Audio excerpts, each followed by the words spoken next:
It's season 2, episode 32 of the Hall of Fame show, the only weekly show, I think, that looks regularly at Hall of Fame related news. Number 32, the Magic Johnson one. Huh? Yeah, Magic. I was going to say, Mikhail, I don't think it's on the list, so it's got to be Magic, right? Yeah. And why we bring up Magic Johnson, because Evan and I, we created our own other Hall of Fame, the United States Athletic Hall of Fame. Is this self-promotion? Yes. Yeah, blatant self-promotion. Sure, but we're proud of this. We're very proud of it. And and you can vote on this today, every day. Magic's one of the 130 athletes who we've nominated. And we put together, it's not just Evan and I, we've got a pretty good group here. We've got former Olympians, Olympic medalists, by the way, who helped decide this. Both summer and winter. That's right. And a 7-time Pro Bowler. And a member of the NFL Fan Hall of Fame, as well as coaches and athletes and other people who are much better at sports than us. Well, I'm probably the worst out of the whole lot, I think. So, but that's okay. Doesn't matter. That's okay. And it doesn't matter what kind of athletic level you are, because you can vote on this. You don't even have to be an American. Hell, I'm not. Yeah, you're a Canadian living in Barbados. I'm a Canadian living in Barbados, yes. And I think we have a unique opening. I don't know what it is. It's a pretty important day today. It is the 491st birthday of Ivan the Terrible. So he was born on this date in 1530. Okay.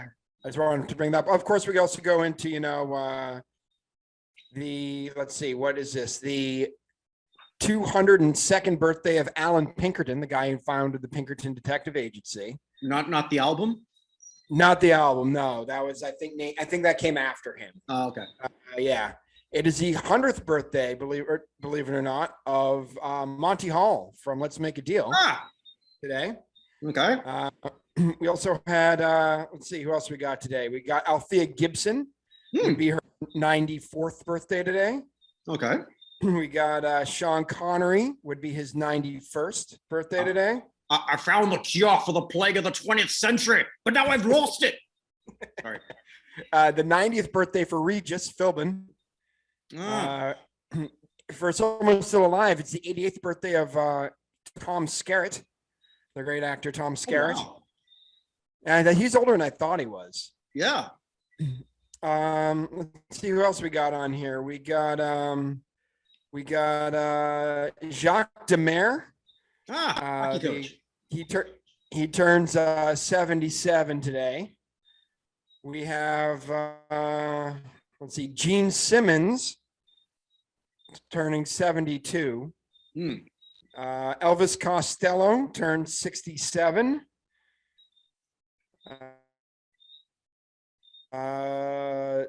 Tim Burton turned 63. Billy Ray Cyrus turned 60. Oh, wow. The late great Shock G of Digital Underground, who passed away earlier this year, would have been 58. Blair Underwood turns 57. Cornelius Bennett and 56. Albert Bell 55. And of course, it is one of the greatest birthdays. Rachel Ray, actually, by the way, turns 53 today. But one of the great birthday foursomes I think I've ever seen. Doug Glanville, Robert Ory, Jody Messina, and Claudia Schiffer all turned 51 today. Okay. But most importantly, my co-host here turns 49. 49. 7 squared. 49, yes. As part of that, actually, I got a telegram from Justin Trudeau, who wanted to say, but actually all he said was, "I'm sorry." I said sorry and not sorry. What kind of Canadian is he? Yeah, I also, I probably would get some others, maybe Sarah Fuller, who said, "I had one more point than you do, asshole." Fair point. Yes, fair. It very much is. She's got me on that one. But no, much appreciated. Thanks so much. And I stayed sober to do this, which is weird. I was expecting you to be, at least a little on something, having a glass of champagne or a very small bottle of Prosecco or something. Well, my wife's working, so it's just, I understand. Yeah, and we celebrated a lot for her birthday because it was only 3 days ago. So we went to this really cool restaurant here in Barbados. With some friends here. It was really good. And then we went up the highest hill here in Barbados, which is actually pretty high up. So How high? how high was it? I want to say 880 meters, but from sea That's actually pretty tall for a little island. Yeah, I know it is. So I mean, like 2,500 feet. That's taller than anything in Florida. Yeah. So I mean, it was a pretty good day. Had there was some like a set rope to get up there to a few things. So there was actually a cross on the top of it for someone who sort of I don't know if that was the person who sort of built that hiking trail. I'm not sure. I don't remember because I was too busy doing this. You're like, oh man, they say you can feel your pulse in your neck, but you're supposed to be able to touch it, right? Yeah. So yeah, it was a fun. We sort of always make that a bit of a birth. So we just concentrated on hers. Next year it's gonna be the big 5-0. So that's gonna be all pretty much whatever I want to do. And I decided, no, I'm gonna be sober on this one. I got a lot to. Yeah, well, actually, I don't have that much to say, but I think we have a lot to discuss we have a lot to discuss, and we had a ridiculous number of deaths this week. We were due, which is that's going to be a bigger section, and it's going to take up a lot of it. I mean, we have the headline, of course, happened yesterday with the Pro Football Hall of Fame announcing their senior and coaching candidates. Now, coming into this, we had expected it to be. I said Ken Riley and Don. I don't remember if I'd said Buddy Parker, Don Coryell, one or the other. Yeah, I think you had it was 1A, 1B. You 1A, 1B, and you went with whom? I believe what did I say? I said Riley or Gratishar. Actually, and Parker. And then I agreed with you completely on coaches. Yeah, and I think I based some of that on an article you sent me. Who was it? Ken Judge, I believe, or Clark Judge? Clark Judge, I think. Judge, yeah. Well, we'll never listen to him again. Not that I have a problem with the two they picked. So I guess we can go right into it. Cliff Branch is the senior candidate. Last ranking on nonhallofame.com. One of the ranks we do is football players. He's number 11. So needless to say, I'm very pleased with this. 4-time Pro Bowler, 3-time Super Bowl champion. One of the most exciting players of his day. Anyone who just sort of looks at it, well, he's not even at 10,000 yards. Well, for the 70s, and it is very different sport. Very different sport. Absolutely. So I'm thrilled for, I guess, his family, because Cliff's no longer with us. I do ache a little bit for the Bengals fans because it sure felt like it was going to be Riley. And for those who really give a shit in Cincinnati, their heart was broken again. Yeah. Probably worse than any other time. And again, for those, sorry, go ahead, finish. Well, no, no, actually, I already know what you're going to say, but yeah, go say that. I was going to say, again, for the people who are maybe tuning in for the first time, a lot of fan bases, particularly the Raiders with Cliff Branch, this was their number one guy. Flores and Branch were their two guys, and now they're both in. But like a lot of fans, the Raiders fans, the Broncos fans, the Steelers fans all say how much the Hall hates them. The only team the Hall hates is the Bengals. Right. The Bengals have one player, who played their vast majority of their career with the Bengals in the Hall. That's Anthony Munoz. I think at this point, there's still only two other players who've ever been in a Bengal uniform, with T.O. and James Lofton, and that's it. Oh yeah. Who doesn't think of James Lofton and T.O. as Bengals? No, absolutely not. And our friend Richmond Webb was a Bengal for 2 years. Oh, there you go. And there's another one. Willie Anderson's another guy we've talked about. Right. Someone else who's getting more thing. He's still not in the senior committee yet, but that's somebody else who needs to be getting more attention than he does. And to be fair, this because you said is Branch is going to get in. It's unofficial, but he's going to get in. But here's the thing, though. Like Cliff Branch just seems like somebody who's already been in the Hall for 20 years, doesn't it? Even though he's never been a finalist. Yeah, which is insane. Right. Like Cliff Branch is just like, oh yeah, Cliff Branch was a Hall of Fame. If you knew football in the 70s and hadn't paid attention, you're like, oh yeah, he's definitely in. I mean, stats or whatever, he just felt like a Hall of Famer. My entire life, Cliff Branch has felt like a Hall of Famer. So I have no complaints that Cliff Branch is getting it because he deserves it. But I don't think anyone does, except if their guy didn't. Right. I mean, that's going to happen. I do have to say though, and I think one of the biggest things we're suffering from is the fact there's only one who's even nominated. which is a problem. I mean, there's this whole system with one for the next, this is year 2 out of 5. Yeah. So let's just say we get Ken Riley, Gradishar, and Tommy Nobis. I don't know. I'm just throwing names out there. That's barely taking care of the other people who have been forgotten. I saw something. There's 47 people on all decade teams who have never even been finalists before, including Branch. Like, there's the system. The system is doing the best it can, but it's still not perfect. And this artificial limiting of seniors is not really doing anything. And it's going to get worse too, as because in a few years, so like Tasker's not going to get in. I think we can pretty much. I mean, this is his last shot. He's never been a finalist. This is his last year as a what do you call active? That's not senior. What do you call it? The normalist. I can't think of the word right now. I think they just call it just player. Yeah. So just getting in as a player as opposed to a senior. This is his final year of eligibility. This is working in his favor, a weaker incoming class. Like, I think it's DeMarcus Ware is the only one who probably has a shot. I mean, there's some of the wide receivers, Steve Smith, Andre Johnson are very good, but I don't know if they're going to be first ballots.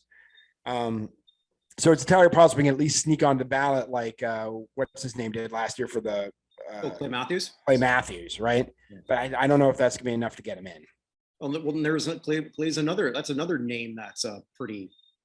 That's pretty. I mean, there are a bunch of them. Joe Jacoby just fell off a couple of years ago. Like, there are a bunch of people who need to get in. It's just the way they've set this up doesn't make any sense. Right. But anyway, going back to Cliff Branch, we both agree, completely worthy of it. Absolutely. It's weird they're doing back-to-back wide receivers in this situation, I think, a little bit. Yeah, I think didn't we both say that we thought they'd go defense? Yeah, I thought they'd. I think you said that actually. Yeah. Yeah, I mean, that's why I was thinking Ken Riley over Ken Anderson, but like, I mean, again, it's just the one at a time thing is the problem. So that they do like, oh, well, we did 10 a few years or for the 100th. Why do we need to do more? And but they actually are going to end up having fewer people as if they had just done 2 a year every year. Yeah, they'll do that for the 200th, and I will not be around to see it.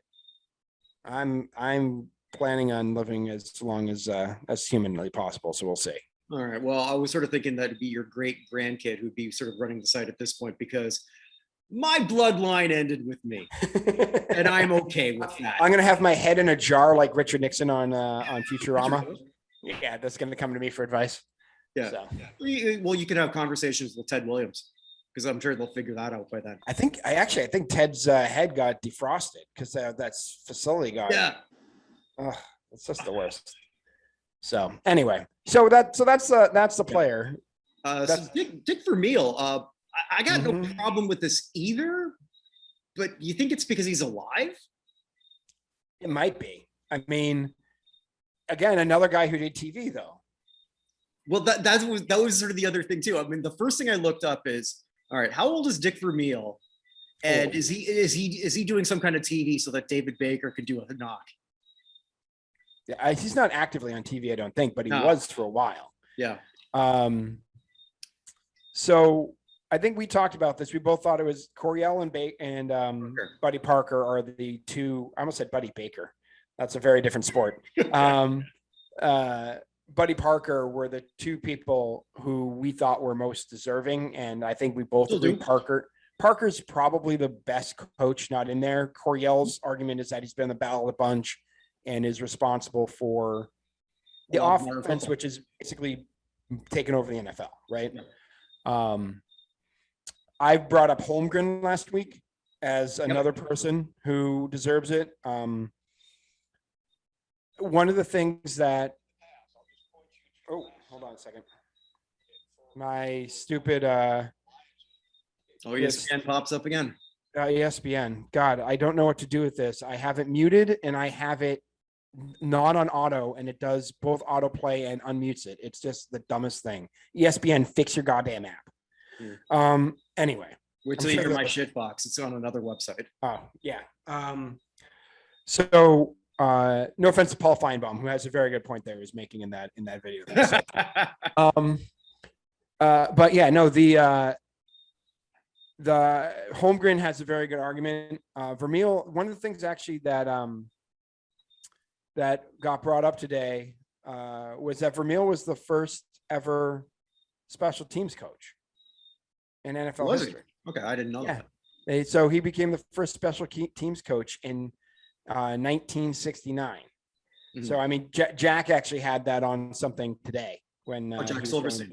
Jack Silverstein, yeah. Yeah, let's plug him a bit. He's like great sports historian. You can follow him on Twitter. Read Jack. 100%. He's a huge Bears guy. Very, very bright man. Really, really cares, and he goes deep. He did something on the first long snapper last year, which was amazing. Like absolutely in depth and really, really well done. So, but anyway, yeah, no, it's Vermeil is just, it's a little bit strange. It's like, it makes sense, but he's been on the radar.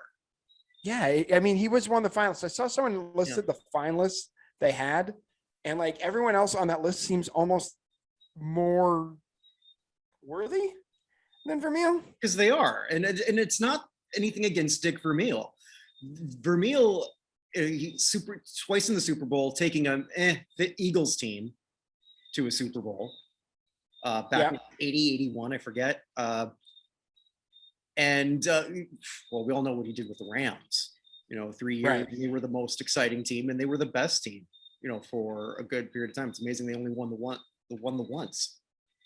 Well, he wasn't the coach for the Patriots one. That was Mike Martz. He had already retired at that point. Mm-hmm. So, in terms of just want to go wins and losses, I mean, he's only got like 120 something, I think, only because he took his time. He didn't just go from one coaching gig to the other. I think in between his gig with the Eagles and the Rams, I mean, how many years was that? I mean, 15. Yeah. So I don't have a problem with it, but I mean, I guess if you're Don Coryell's long since passed away. Buddy Parker's long since passed away. Marty Schottenheimer just passed away. So the other finalists were Schottenheimer. What is going on here? My computer is just screwing everything up. I apologize. The other finalists were it's him, Shanahan, right? Joe Gibbs, not Joe Gibbs. Dan Reeves. Sorry. Dan Reeves, Holmgren, Parker, and Coryell, and that's everybody. Did I leave one out? Do you remember? I don't recall, but I think when we go back to Coryell, the only thing I can think of is they've tried this before, but it's a different format. So it's not like Coryell, because now it's just the one coach and that's it. Before, Coryell and other coaches were in the same pool with other players. So it's so stupid. Because that makes no sense. How do you sort of you're comparing what, Don Coryell to Roger Craig? How do you do that? Or just whichever other player it might be, just Roger Craig's sort of like one I'm pretty passionate about in terms. That's another giant name. Another one of your guys decided he's running for senator of Georgia today. So, I'm guessing that'd be Herschel Walker. Yeah, Herschel Walker announced that today. Gee, I wonder what party he's representing. But no politics. I know. I just brought it up. It doesn't really matter. But yeah, no. So he's alive. He's older than Dan Reeves, I guess. 3 of them are gone. I mean, Schottenheimer would have been interesting, but he's the oldest of them, so I guess that's okay. But I mean, I guess like that's the reason. It really does. Yeah, I mean, Shanahan and Holmgren definitely have better resumes, 100% for life people. Dan Reeves, you can go one way or the other on, right? He had some massive playoff disappointments, but he still was a very good coach. He brought the freaking Atlanta Falcons to the Super Bowl. Yeah, not a great Falcons team either. Not a great. They had a great shtick though. The Dirty Bird was awesome. Yes, it was. And they had Man of the Year Eugene Robinson. If you don't know what we're laughing at, just Google it and then you'll see. Yeah, Google the night before the Super Bowl and Eugene Robinson, 1998. It sounds like that could be a really good movie, or 30 for 30. Yeah, actually, that should be a 30 for 30. Yeah, 100% on that. That would be. I haven't been. That should be. If we've got a dead week, we should just come up with the 30 for 30s we want to see. Ooh, that's a fun project. I'm up on that one. Let's save that one for All right, cool. That's a really good one. That's one of the best random topics we've come up with. So I think we both kind of like. Well, we both kind of like these, but it's again just this is where there's a blind spot that they have, because it just feels like Vermeil somehow leapfrogged, and I think we know why, because he's alive.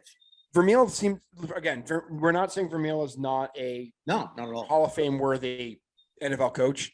He was just probably sixth in line. Yeah, just well, also it's the process that we take much bigger umbrage with. Yeah, agreed. Yeah. So I guess we can move. I'd like to do the shit.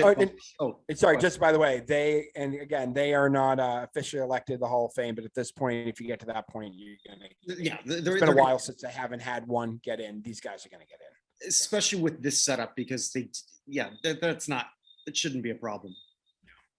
All right, go ahead. I wanted to start off with one of the weekly segments, or continue rather. We've already started with the shit box, and it's Kirk's shit box. It's not a soapbox. It's basically where I just sort of like randomly blurt out crap. And I thought I wanted to do this for sure before the deaths, your section, because it's sort of related to that. And I wish I didn't have.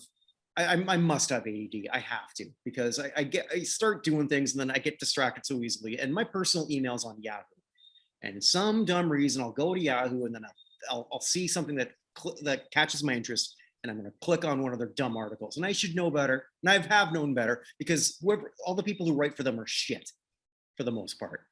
Mm-hmm. They're not all the time, but most of the time they're poorly written articles full of mistakes.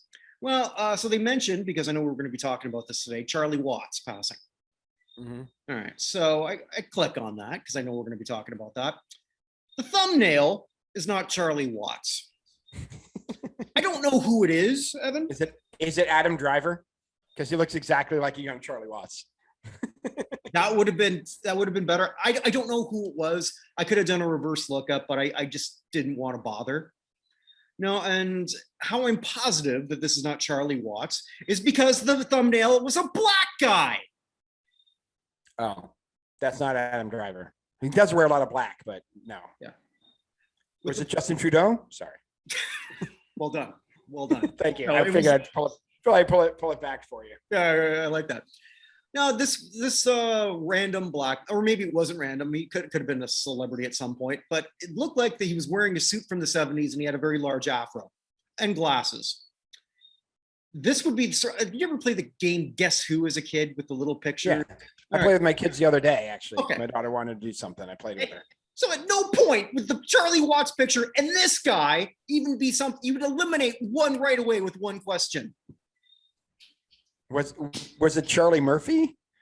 No, because I know who Charlie Murphy is.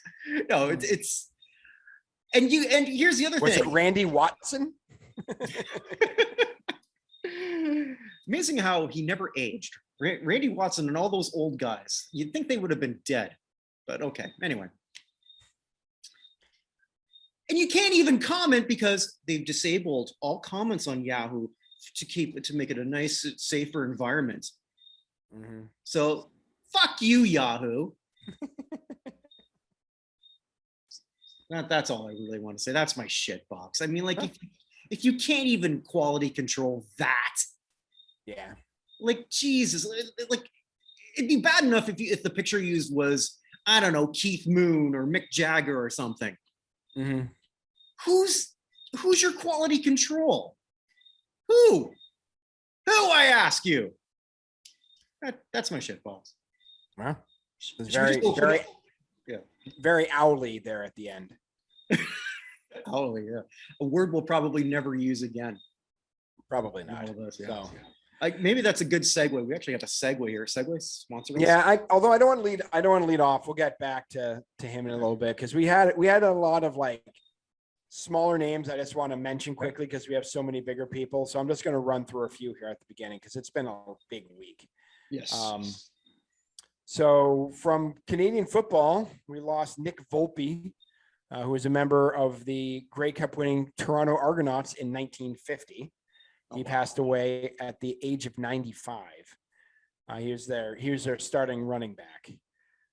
We lost also Jack Lamb, who was Grey Cup champion in 55 with the Edmonton Elk Knee Eskimos, who was 85 at this point. He was a guard and tackle on that team.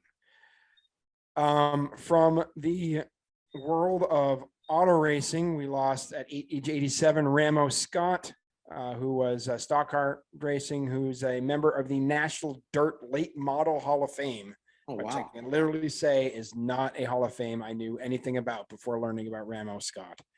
But yeah, he finished, had 17 top 10s and 35 races in his career with one pole. But yeah, he passed away at the age of 87. He was the 70 and 71 ARCA Series champion, 75 stock car champion, and won the pole for the Daytona 576. So he passed away. We lost from the world of music. Lost it. Here we go.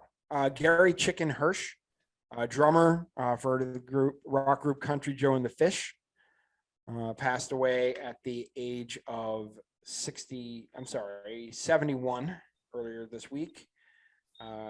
We lost Bill Emerson, one of the greatest 5-string banjo players in the history of the country. Passed away at the age of 83. Because you get into a lot of bluegrass, if I remember from what you've been saying. Yeah, I used to play banjo. He was also known as Wild Bill Emerson. I'm not going to go into it, but he played with George Jones, Hank Williams, all sorts of folks like that. He actually passed away not from COVID, but from pneumonia at 83 earlier this week. We also lost one of my favorite random musicians, member of the International Latin Music Hall of Fame. You ready for this man's name? Sure.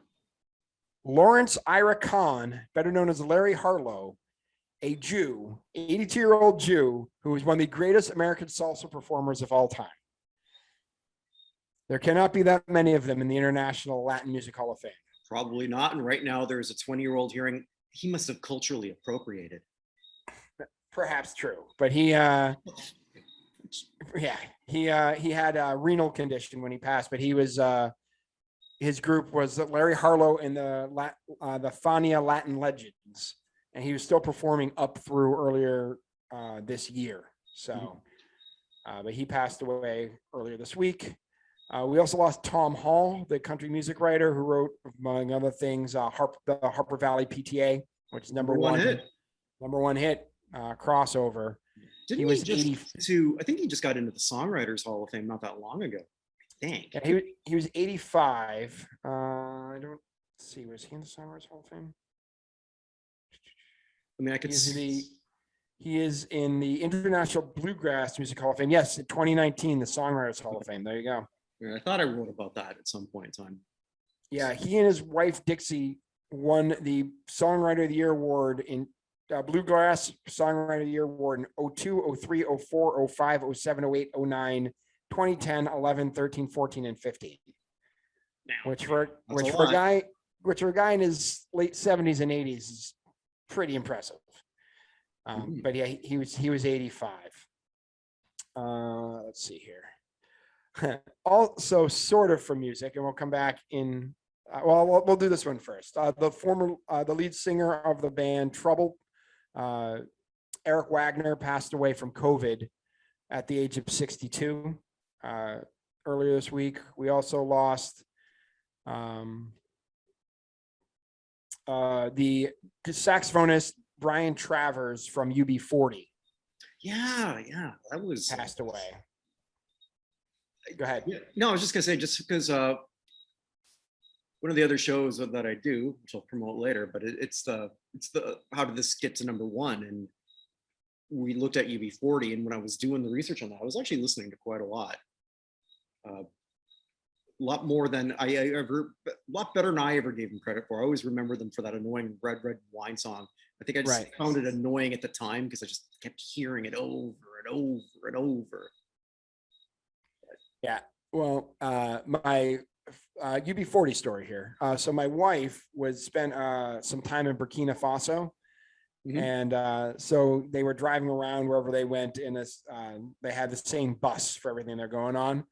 And the driver of the bus only had one tape.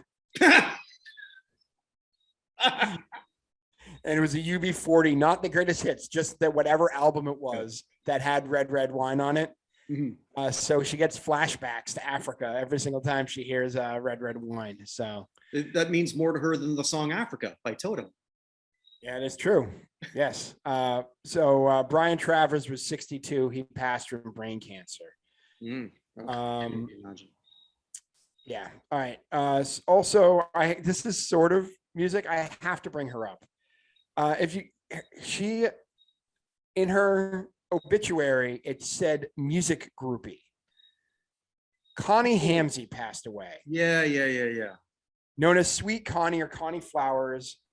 A groupie who is known to, she was 66, but she was known to have relations with many rock stars, allegedly once propositioned Bill Clinton or was propositioned by Bill Clinton when he was governor of Arkansas. Why is it that both are so equally probable? Yeah, it depends whether you believe George Stephanopoulos or not on that one. But she actually is in the lyrics of three songs, actually. Okay. Get Dues Pleasing for a Reason, Cheap Tricks, 1985, Standing on the Edge, the title track from that album. But most famously, probably, Grand Funk Railroads were an American band. The line is, last night in Little Rock put me in a haze, sweet, sweet Connie doing her act. She had the whole show, and that's a natural fact. Talking about basically how she blew the whole band after the show. That might be the most rock thing I've ever heard out of Grand Funk Railroad. Yeah. So good for her. I mean, I do remember a few years ago, when I was living with my parents, it had to be in high school. My dad got Time magazine, and I used to open it up just for the passings and like the things that happened that week. And they'd have the people passed away. And there was one guy who was a British guy who had just said after his name, Social Leech. Like he was a guy who just went to parties and he was basically a Kardashian before the Kardashians without like any of the sex appeal. Holy crap. And like that, this is the most excited I've seen for like an occupation when somebody died since then. This is Connie Hamsey, music groupie. So that guy you just described, I mean, like he's got to be what the pioneer of like almost everything today. Yeah. Yeah, I wish I should go back and see if I could figure out who it was. I mean, who knows if any of that stuff's online. It's probably like 1994. Come back next week, folks. Yeah, figure that out. But yeah, I was like, man, how do you get to be famous enough to make Time magazine as a guy who just went to parties? The answer is I just needed to wait until the TikTok era. Or not even. So, but anyway, Godspeed, Connie Hamsey. I hope you appropriately welcome St. Peter at the gates. With a hello, I'm here. That's what. Okay, all right. Yeah. Usually the most inappropriate thing said in an episode is usually by me. Yes, I know. All right, so we had some. We also had some interesting people from. Oh, actually, let me go to wrestling first. Brick Bronski passed away. Wrestler. Did you know him at all? No, wasn't familiar with him. Okay, also an actor, passed away at the age of 57. I'm trying to figure out when he passed away. He went into a coma August 22nd. He passed away from COVID at the age of 57. Jimmy Hayes, ice hockey player for the Bruins and a few others, passed away at the age of only 31. Jesus, yeah, that was. Yeah, very, very sudden. I guess he and Buchner had played golf earlier in the week. Kind of a Boston hockey legend. Got to play his hometown team from Dorchester. Kind of the big brother to like all the Flurries and a whole bunch of other folks in the league now. His brother's in the league. Yeah, 31 is way too freaking young. I still haven't seen a cause of death as of yet. Let's see. We lost, still trying to get through them. There's so many of them. Jerry Harkness, who played, remember the 1963 Loyola National Championship team, had his number retired and passed away at the age of 81 earlier this week. Man, let's see who else we got here. We probably talked about them. Former Buffalo Destroyers and Rochester Brigade owner of the Arena Football League, Mark Hamister, also owned the Buffalo Sabres for one day. For one day. Before his in November 2002, he and his partner owned it for one day. And when do you remember the Sabres owner John Regas? And he and his sons were arrested for fraud. I've heard the name, but I don't remember that story. No. Yeah. Okay. So Hamister and Todd Berman had their bid accepted, and then Berman pulled out the next day. So he owned the team for one day back in 2002, but he passed away at the age of 70. Robert Smith, who was the president of the International Baseball Federation, who managed to get baseball into the Olympics, passed away at the age of 85. And then from a couple actors for the heck of it. One of the people who was on all the episodes of Star Trek, one of the guys in the red shirts who only had ever 3 speaking lines. Okay. Eddie Paskey passed away at the age of 86. But yeah, he was in transporter malfunction. It was not that. I didn't see what it was, but at one point he was in a gold shirt. He's been a red shirt. He's been a blue shirt. He died one episode and was back the next episode. Like, the early Star Trek was kind of a mess. But he was one of the deep cuts for people who really care about Star Trek. He passed away. Let's see.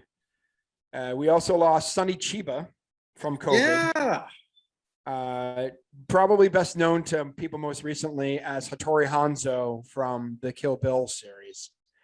He was Legend. 82. Absolutely. Yeah, also Street Fighter for those of you guys who like the old 70s kung fu movies. Yeah, just like absolute legend of the kung fu genre. Yeah. Just putting it in sort of modern terms, I guess it was that generation's version of Japan's Jackie Chan. I'd say that's probably true. Yeah. So not as big, and it didn't translate very well into the US at the time. But you know, it's funny, Jackie Chan didn't until Rumble in the Bronx. Yeah, probably true. Yeah, which is crazy. Yeah, but Sonny Chiba was 82. We lost Marilyn Eastman. Do you ever watch the original Night of the Living Dead? Probably. I don't know. Okay. Well, she was the mom from the Night of the Living Dead. She passed away at 96 earlier this week. Mickey Grant, who was the first ever African-American to have a part of a U.S. soap opera written for her, where she actually had her own line. Okay. Her own thing, passed away at the age of, well, it says that she's either born in 1921 or 1940. So she's either 80 or 92, which is very, very strange. 1921 or 1940? 1929 or 1940. Oh, okay. Yeah, it's still a big difference. But she passed away. She was from another world. She was actually a lawyer, even a female Black lawyer on another world in 1968, whose last name, of course, of her character was Nolan. So had to go with that. All right. And then we get to, I think, everybody. Oh, I'm sorry. One last person I missed. I did miss a longtime Detroit Lions running back / wide receiver. Leonard Thompson passed away at the age of 69. Played 12 years with the team. Scored 39 touchdowns. Was released right before the beginning of the strike season of 87. So that gets us through the people we don't have to talk about that much, I guess, which is a lot of them. We still got 5 people. Still got 5 people. Floyd Reese passed away.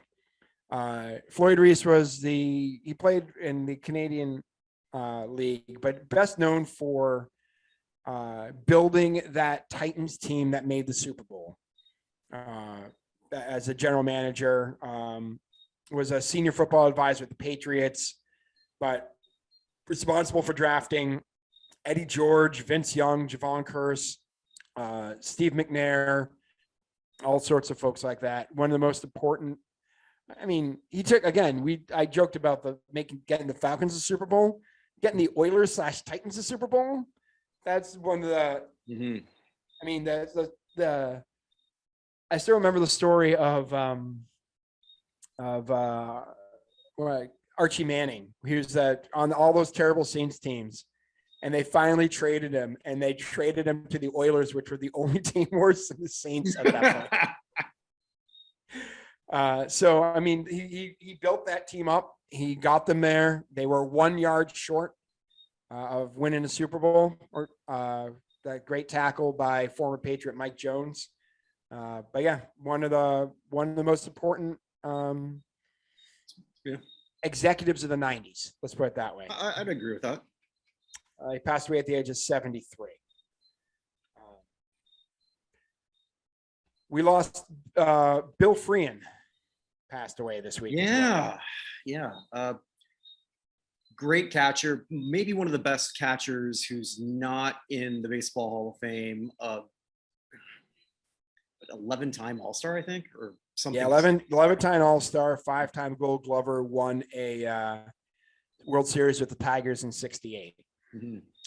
The day that he passed, or it might have been, because I was watching the Tigers game just to see that, and also to see if maybe Miggy was going to get his 500th home run, which he did after, but not in that game. It would have been, kind of fitting if he did, just for whatever reason that didn't happen. But yeah, I mean, and they just pretty much made that whole broadcast tribute to him. I think that probably was the second game without Jack Morris, who probably would have screwed that up. Yeah, probably. But he had up until he retired in, what year did he retire? 76 is when he retired. He held the fielding record for best fielding percentage by a catcher from 76 till it was broken in 2002. His career fielding percentage, again, granted, catchers don't have, I guess, that many opportunities, 99.33%. And also too, when I did my deep dive into Gold Glove winners, and you find that there's a lot who had no business winning a Gold Glove. Freehan's not one of those guys. Freehan is not one of those guys. 100%. Yeah, it's going to be hard for him to get in at this point. I mean, even with him passing, he had 262. He had 200 homers, 758 runs batted in. But again, this is back when catchers and shortstops were never expected to do anything in terms of offense. So yeah, one of those guys, you have to have him on your list somewhere, right? Yeah, I forget where. I think he's top 50. Yeah, that wouldn't surprise me. I mean, he's someone who doesn't get talked about a ton, but there are a lot worse players than Bill Freehan in the Baseball Hall of Fame. So. Yeah, I actually sort of tying in a bit with that. Yadi Molina has announced that next year is going to be his farewell. Yeah, and there's someone who I think has a really good chance. Well, he has an even better chance now that he's getting his farewell series. Yeah, and he's actually the first half of Molina's season has actually been pretty good. It's cooled off quite a bit since, but he had a really good first half of the season. Agreed, but yeah, if he has a whole off season and season for people to talk about how it's his last year, nothing's going to help his Hall of Fame chances more than that. Absolutely. And I think he said, because I read this on MLB.com, he's just really sort of looking forward to that farewell tour. And, why not? I love this guy.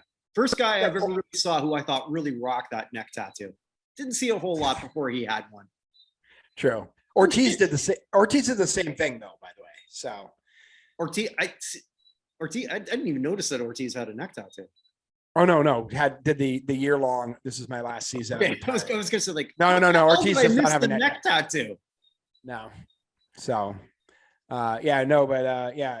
It's going to be good for him. But yeah, Bill Freehan, unfortunately, passed away at 79.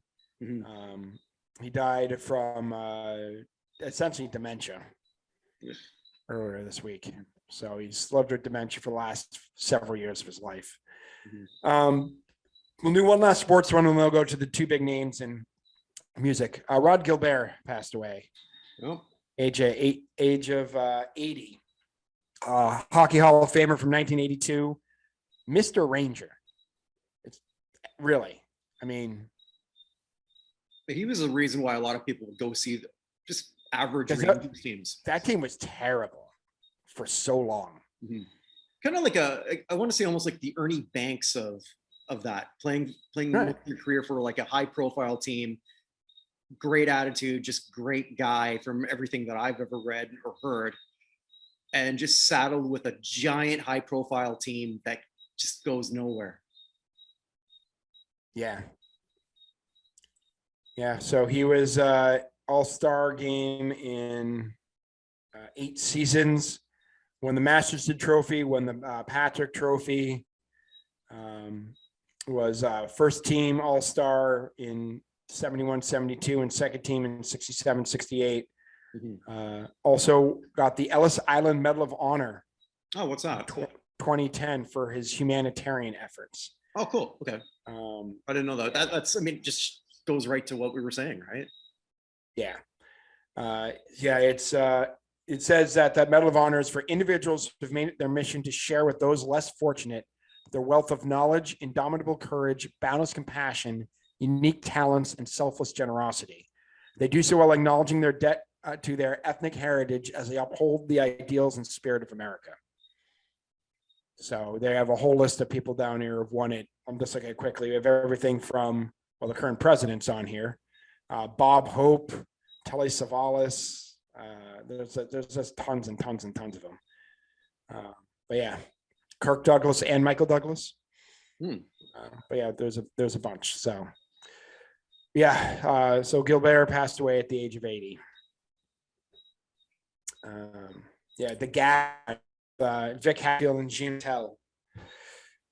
So they called the gag line because they're good for a goal a game. Just by the way, goal a game. People wondering. And then, oh, go ahead. I was going to say, Don Everly passed away. Yeah, and I don't know if this is probably not the case. Well, the first time I think since we've been doing this anyway, where we lost 2 Rock and Roll Hall of Famers in the same week. Maybe that's entirely possible. Yeah, I'm sure that's probably happened just with the age of some of the people involved, where that's happened in a calendar week. But yeah, the Everlys, not one of my personal favorites, but one of those groups I respect the hell out of, just for their pioneering in, as I learned more about rock and roll history, especially from doing the site and everything that we do. Pioneers in harmony, like pure crossover appeal, when that really could happen a lot, of just pop rock / country. Mm-hmm. Well, yeah. We talked last week about Ray Charles being the 12th person inducted into both the Rock Hall and the Country Music Hall. The Everly Brothers are another one of them. The Everly Brothers were in the initial class in '86 in the Rock Hall, and then the 2001 Country Hall. So yeah, and one of the random people that my mom hated. I don't know why. My mom has a lot of she's still with us, but a lot of random hates. Okay. And she could never explain any of them. The Everly Brothers, Pia Zadora, and Bernadette Peters. Who are 3 people who have never been in my kitchen. 4 people, that's true. Yeah. Well, no, Pia Zadora and it's the same person as Don Everly. Just you never saw them in the same place. That's probably true. No, I'm kidding. Yeah, I mean, of course, everyone thinks of Wake Up Little Susie first, but Kathy's Clown. Yeah, I think actually it was the song. Yeah, I asked my dad about that because I knew this was going to come up. And I said, like, why did Mom always hate the Everly Brothers? And then he just belched and said, "Why not?" So he, as always, he's a lot of help to these shows. Yeah. But he did say mostly because of the song Bird Dog. Yeah, Bird Dog, I was going to say. That might be it. He's a bird. He's a dog. Yeah, so that was a bird dog. That was her least favorite song. And I do remember telling me that on a few occasions. Fair enough. That's not a good song. But Bye Bye Love and Wake Up Little Susie are very much good songs. I do like that one a lot. All I Have to Do Is Dream is a very good song. Kathy's Clown. What else we got? I'm just looking for. I mean, their number one hits, like I said, are Kathy's Clown, All I Have to Do Is Dream, Wake Up Little Susie, Bye Bye Love, peaked at number 2 on the US charts and number 1 on the country charts. So Yeah. Bird Dog was number 2 and number 1 on the country's charts, and number 2 in the R&B charts. That's insane. But it's probably the harmonies, man. They are far more influential than I think people or casual fans would even give them credit for. Well, was it 2005? Make sure I have this right.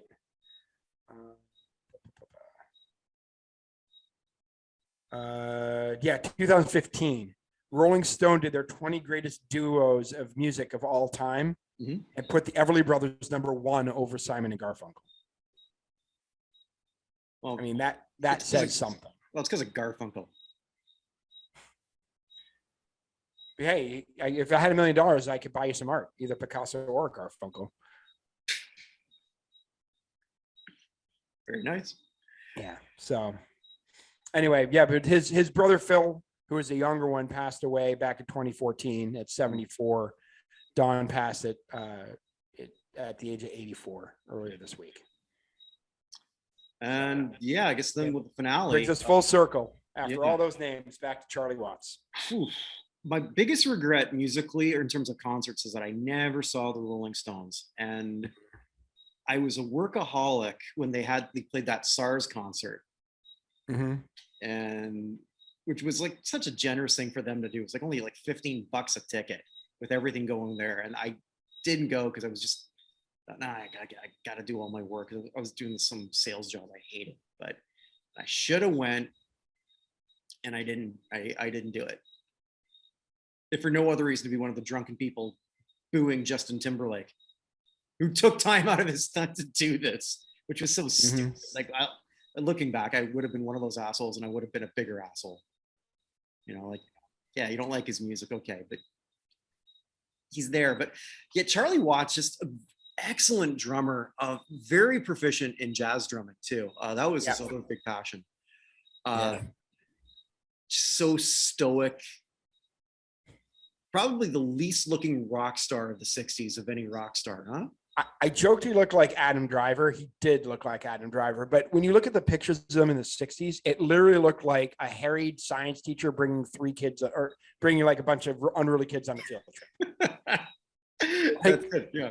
Like, I mean, Charley Watts drank a little bit and things along those lines, but it's amazing that he's the first of them to pass, because he's like the one, like, he was like, sex, drugs, and rock and roll. I'm only interested in the rock and roll part of things. Like they'd all go out partying and he'd be back in bed. He was married to the same lady for 57 years. Which is twice as old as I think Bill Wyman's wife. Oh, probably now, but well, yeah, because I mean, he was 51 when he married she was 19. I'm sure that worked out. I didn't bother checking that out, but yeah, that's right. He's the first. For whatever reason, I keep forgetting about Bill Wyman, but yeah, he left the group and he's still alive. And like we always say, Keith Richards is going to outlive everybody. Yeah, it's going to, the apocalypse is going to come. All we have left is cockroaches, governmental organizations, and Keith Richards. Was it you who said that he's sort of like the Monty Burns? He's got like every disease. Yeah. Okay. Yeah. I thought. Yeah, that's me.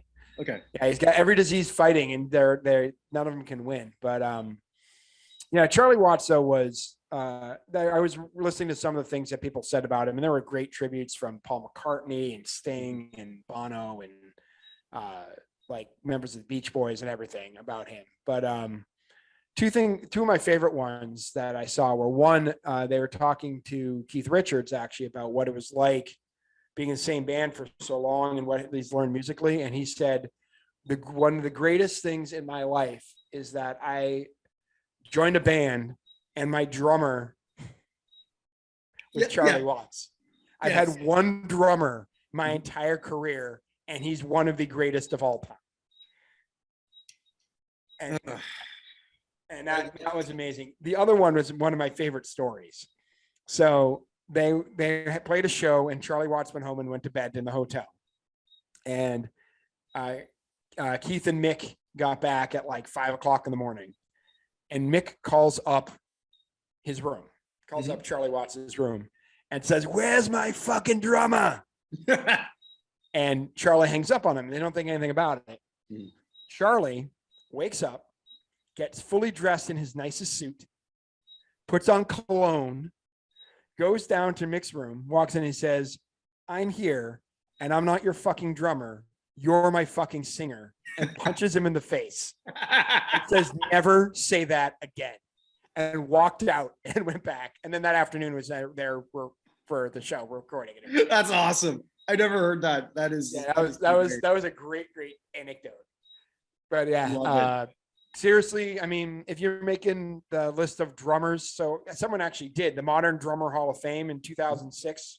They had their original folks, and it was Ringo Starr, Keith Moon, Steve Gadd, Buddy Rich, and Charley Watts. You can't go wrong with that. Yeah, I mean, that's I could maybe quibble with Starr, but whatever. But like that's hard to beat that group of people. So, Godspeed to Charley Watts. Absolutely.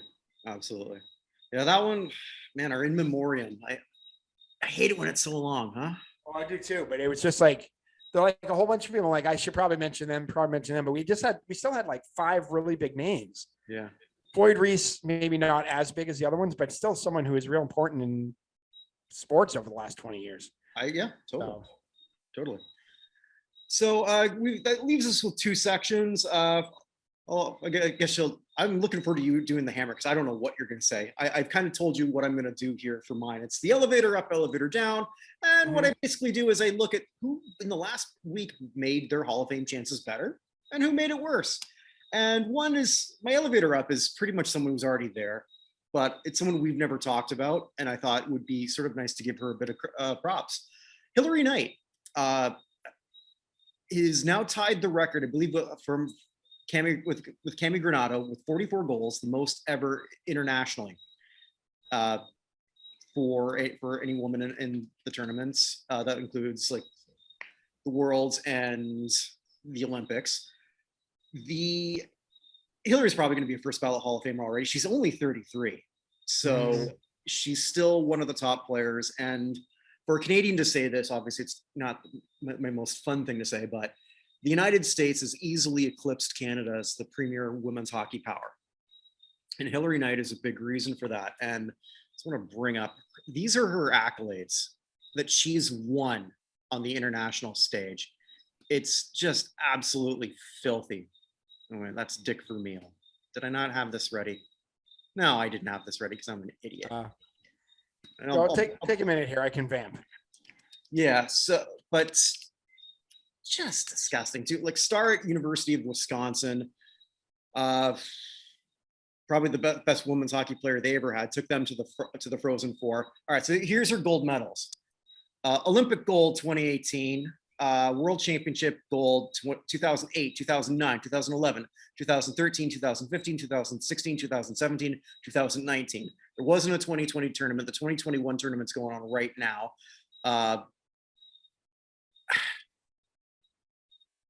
I don't know how Hilary is not a first ballot Hall of Famer for both the Hockey Hall of Fame and the United States Hockey Hall of Fame. Just usually whenever I've talked about women's hockey, I'm kind of making fun of it a little bit because there's not, frankly, if US isn't playing Canada, it's generally not that competitive a game.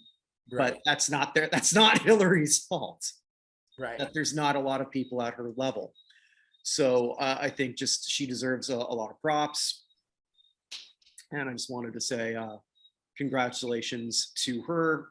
If you weren't first ballot in someone's mind, I don't see how you're not now, especially if the US wins it all, which they very well could. And she'll be on the US team for women's hockey in 2022 in China. So that's only like 5 months away at this point. So right. And for those who are detractors of women's hockey, I get it, because I am to a certain degree.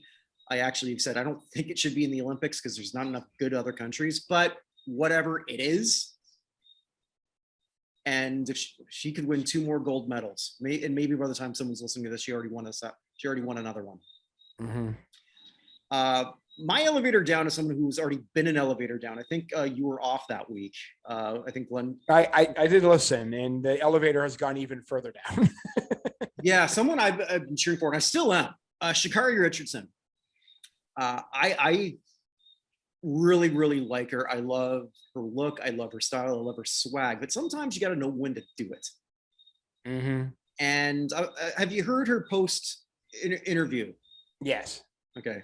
I'm just gonna play it again here if I could, and just to paint the picture. Sha'Carri this was her first race back after a bullshit suspension. I think almost everybody agreed with that, unless it's a teetotaler. No, yeah, everyone agrees that she was suspended for something that does not help her get any better. Right. I think the only person I heard say anything negative that had a blue check mark of all the people was Emmanuel Acho. I never pronounce his name. Acho. Acho, thank you. Who argued that it can help him because it helps her relax. Great. It helps. So does alcohol. Like, yeah, that was probably the dumbest take. I could go on and on about some of the dumb takes he's been doing lately, but whatever. Hey, someone's got to take over for Max Kellerman. Although I hear that's going to be Michael Irvin, but go ahead. Oh yeah, it's not a good day for some ESPN personalities, has it been? No. But anyway, so yeah, I'm gonna sort of like play this. So she finished dead last, 9th out of 9, and so in the 100 meters. And I think also too was sort of interesting, Nick, because living in the Caribbean, track is a pretty big deal here in Barbados. And for when I logged in the US All, I don't have it's just set up as Barbados because that's where I am. I don't really change anything, so I didn't change any of the settings just because I get a kick out of that. She's still trending huge, by the way, here. Who is? Barbados Twitter? Sha'Carri. Sha'Carri? Okay. Yeah, because basically it just because they love the Jamaicans here, and the Jamaicans kicked her ass. Yeah, and then the whole thing was about her. Go ahead, discontinue. Yeah, so I'm just gonna play. This is like right after, so this would have been 2 minutes after. To the sport, I wanted to be able to come in before, having a month off, dealing with all I was dealing with. I'm not setting myself at all. This is one race. I'm not done. You know what I'm capable of. Tell me out if you want to. Talk all you want, because I'm here to stay. I'm not done.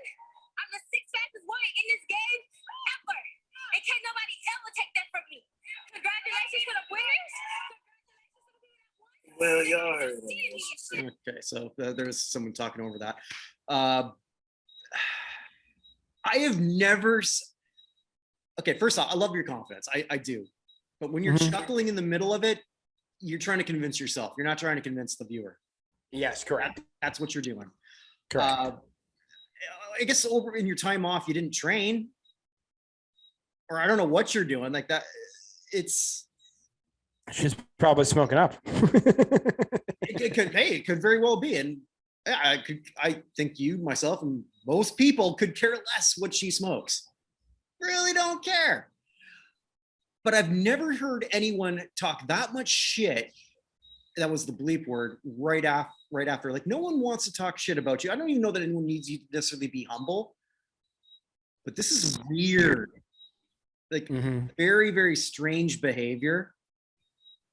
And it didn't go unnoticed. And also when you say, well, I'm the 6th fastest, I have the 6th fastest time. No one can take that away from me. Yeah, they can. 5 people can. Well, yeah, saying that she's 6th, someone's gonna, this was not the comeback that she needed. There's something else going on here. I don't know what it is. It could just be that she was lazy. She was pissed off, but she got it all backwards. You talk shit after they kicked you off for a dumb reason. And then you get humble here. Because you were humbled. That's I've never seen this before. I mean, the Jamaicans swept the race 1, 2, 3. And everything was about her afterwards. It's not. it turned off a lot of people. I'm not going to be one of them. There's just something about her. I think I hope she's right. I hope she's not done, because I still think she got one of the rawest deals ever in track. I Agreed, 100%. Yeah, I firmly believe that, and I will cheer for her. I will continue to cheer for her. I'm going to continue to be a fan of hers, but there's a lot less of me than there used to be, or a lot of people just shaking their heads, going like, "What the hell?" Yeah. Yep. It's abnormal behavior, and if it continues, this is someone who would have been in a U.S. track hall. I don't know what this is. I really don't. But that's my elevator down. So two-time elevator down recipient, Sha'Carri Richardson. Become an elevator. Wow. We haven't had many two-time downs. No. I mean, there's a lot who could have been. Deshaun. Yeah, probably true. Yeah, but sometimes I try to mix it up where you can, just to come up with things. But these were two that really pretty damn obvious. I mean, I could always sort of like look at a slumping baseball player, but I didn't feel like it. Fair enough. And so now we have the weekly good, the bad, and the ugly of sports.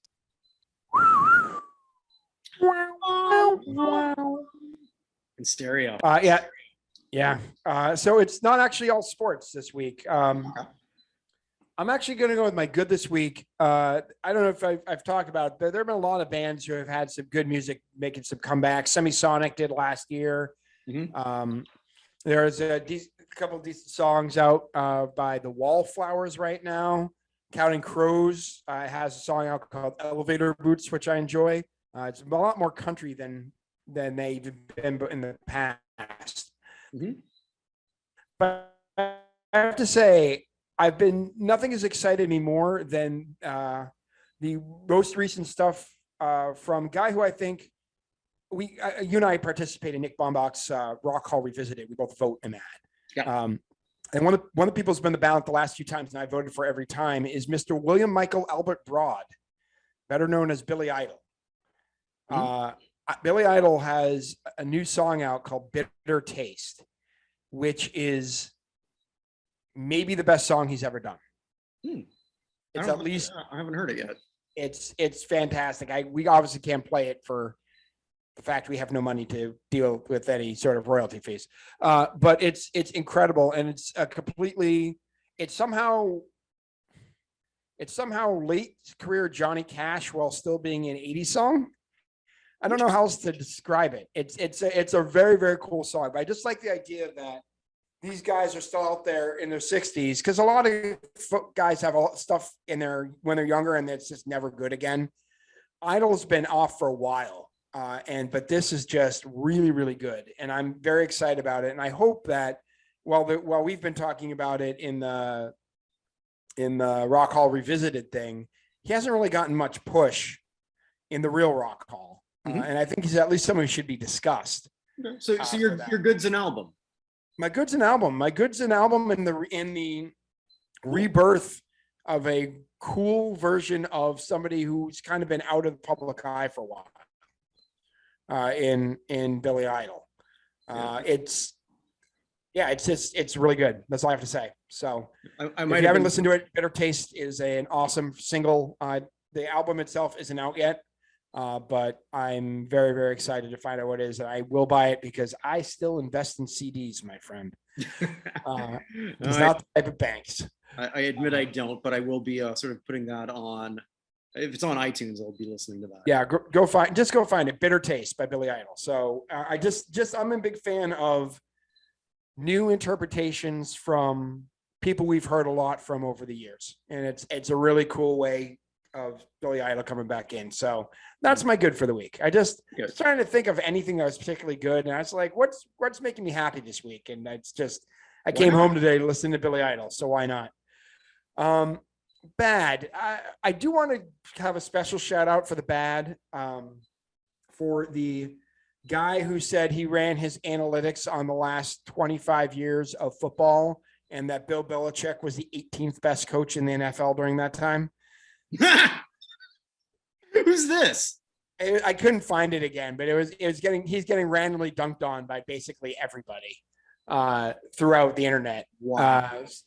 I don't know what analytics you have. He was like adjusting for coaches and quality of players and everything. I would love to know who the other 17 of them are who are ahead of him. I'm not going to say Belichick. There are all sorts of things. It's hard to judge one from the other, but the idea that there were 18 coaches in the last 25 years better than Belichick, like, that is insane. I can't even figure out who they would be. I'm sure that guy has Jeff Fisher as one of them. So like, I don't even know what to say about that. But that guy does a special shout out. I went looking for it. I couldn't find it anywhere. But I have to say my bad for the week is the Nirvana kid, Spencer Eldon. I read about this. Okay. So Spencer Eldon is the baby from the Nevermind album, right? Who's chasing the dollar bill while naked. So over the years, Spencer has remade the album for the 25th anniversary. He jumped in after $1, but he was wearing bathing suit, of course.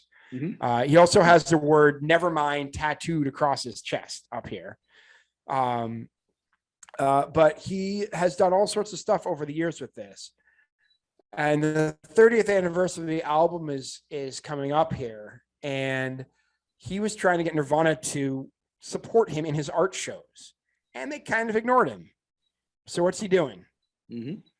Just like the baby he was originally, he's chasing that dollar, only he's chasing not through a swimming pool, but through the court system, saying that was actually pedophilia. And that, or not pedophilia, but child pornography. Yeah. And that they owe him money for exploiting him. Yeah, well, it's a dick move, and I guess he feels entitled now to be. On the flip side, his parents only got $200 for that, which is one of the most iconic covers, maybe, of the '90s. Now that was back when we still remembered what album art was. There's not a whole lot of that anymore, as there used to be. But yeah, I mean, it's a clear hypocrite dick move. And yeah, okay, like now you care about child porn? No, you don't. No, it's literally that he had an art opening that he wanted more support from Dave Grohl and Chris Novoselic and didn't get it. Mm-hmm. And therefore he literally has until I believe September 1st to sue for this. That's when the statute of limitations runs out. Yeah. So he has less than 10 days. I mean, yeah, the whole thing's a dick move because Dave's not returning his phone calls because he probably met the guy and said, God, I wish we would have. Dave's too busy trolling the Westboro Baptist Church. Did you see that for a few weeks ago?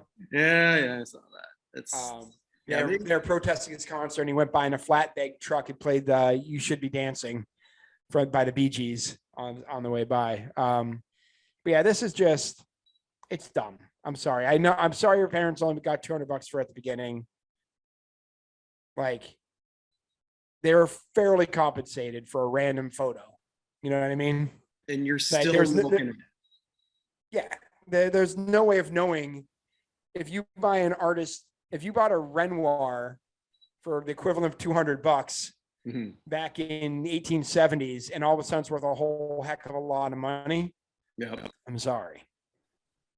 You bought, like, it's not, Renoir should have been paid more for it, but you got there first. At the same time, too. I mean, everything's worth what its purchaser will pay for it. And picture that kid in 1991. Yeah, and that picture in 1991 was worth $200 because Nirvana wasn't Nirvana in 1991. Yeah. I mean, you're not Chris Webber taking a handout for your work at University of Michigan. You know, you were a random baby.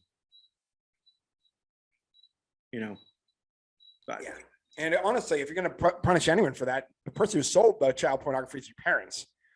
So someone purchased it. Don't have any money, you see. Yeah.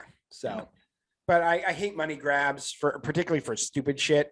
And I'm sorry.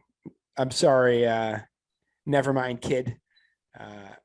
I just Spencer Elden, just whatever. I really hope that the guy who is on the cover of Weird Al's version of that also sues.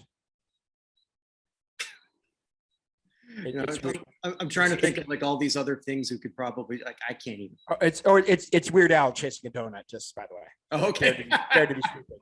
Nice. So for his album, he recreated the cover with him in the pool chasing a donut on a hook. So awesome. All right. So how do we close with the ugly? Anyway, the ugly. Going back to one of my favorite whipping boys. And honestly, a sport I don't care that much about, except for how it affects the NFL, but college football. Mm-hmm. College football is a fucking mess and is going to entirely implode. Okay. It's literally on the verge of collapse at this point. So the SEC is now going to take the Shorthorns in Oklahoma.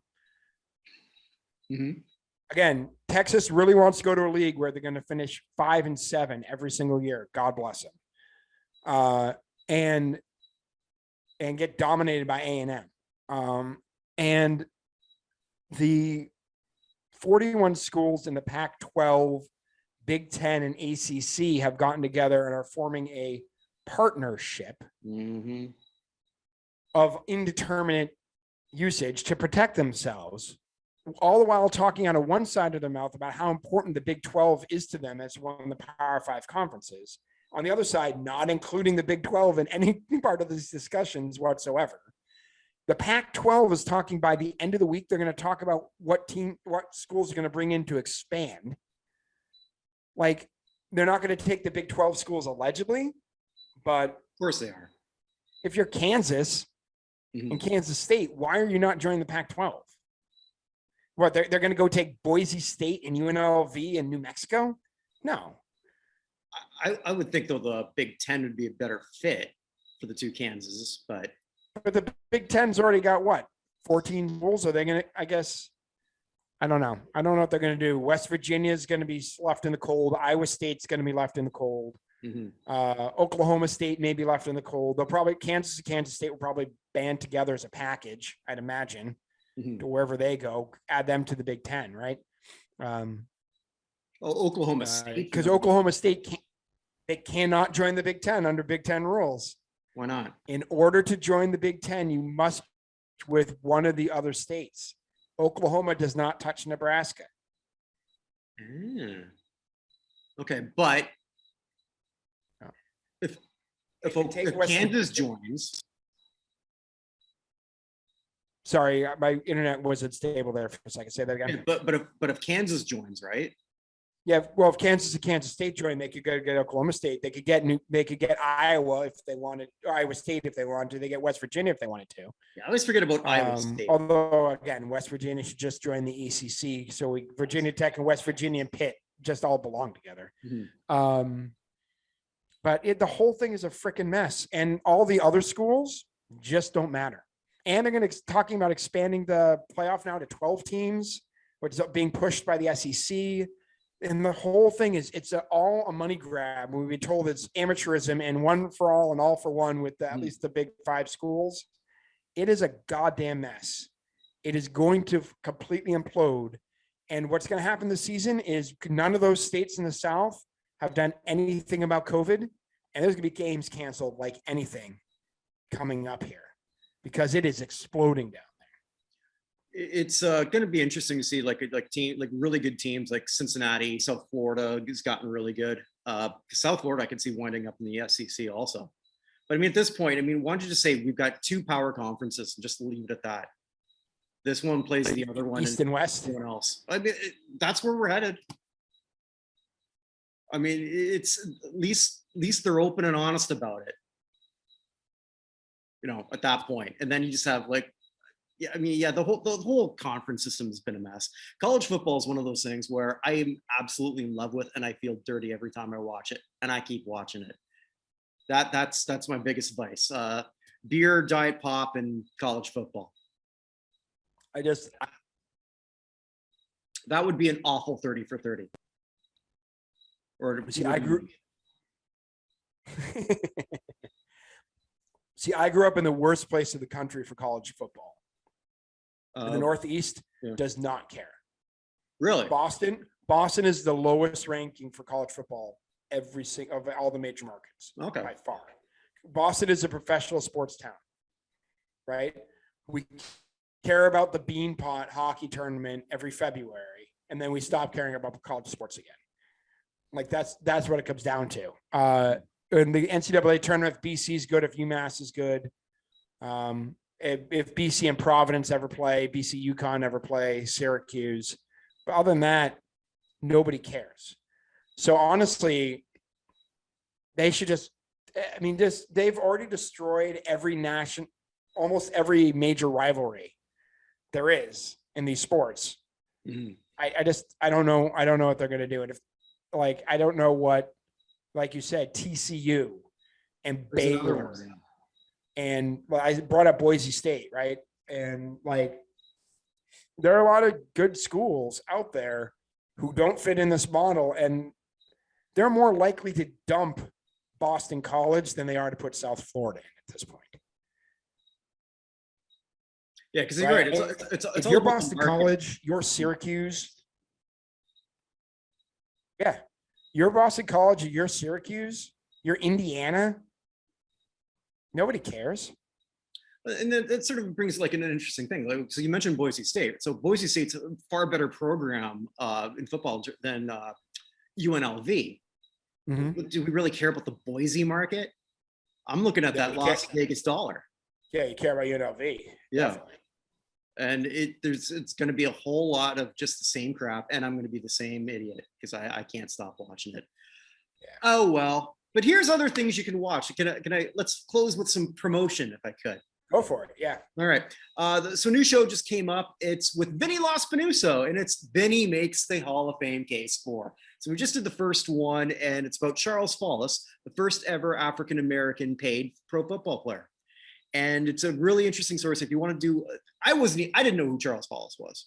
So Vinny, who's the youngest person in our circle by far, has the most historical knowledge. It's crazy, but it's a real fun show. So I'm really excited to sort of have everyone to sort of take a look at that. I'm right now editing that first episode of The Master. This crap was on national television because I always have to go back and rewatch it. I don't really like The Master. Was so bad. You know who was in the pilot of that show, The Master? No. Demi Moore. Really? Mm-hmm. Yeah.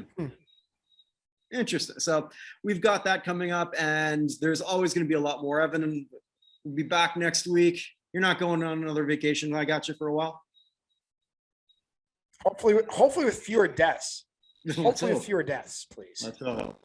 And with that, we ask everyone, as always, stay safe, everybody, and check out notinhallofame.com and all the sister sites if you haven't done so already. Fictitious Athlete Hall of Fame, Fictitious Rock and Roll Hall of Fame, the United States Athletic Hall of Fame.